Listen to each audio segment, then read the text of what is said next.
Okay, I know you had a little taste of this last lesson when we had to simplify radicals, but here we're going to be simplifying negative radicals, which you've already learned with this lesson, or at least you should have with what you've read through, that I is the square root of a -1. Okay, so that's going to be really important this entire lesson. I equals the square root of -1, and then, so that will help us here.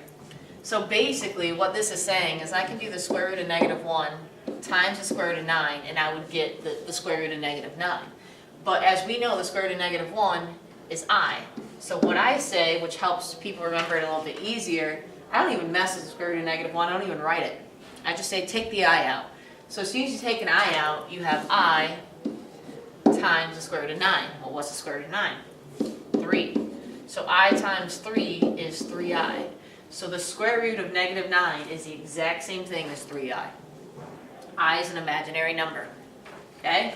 This is, so we know the real number system, at least we should.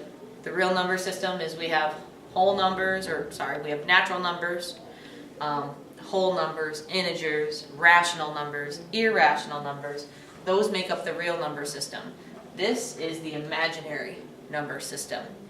So those properties, everything we've learned about with real numbers, those rules don't apply to this.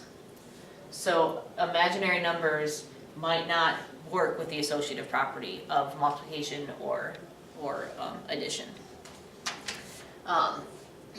So when we simplify here, the square root of -18, now unfortunately we can still take the I out, so we would have I times the square root of 18, but the square root of 18 is, I don't know, like 4.1 or 4.2 something. So it's not as simple as saying, square root of 9 is 3.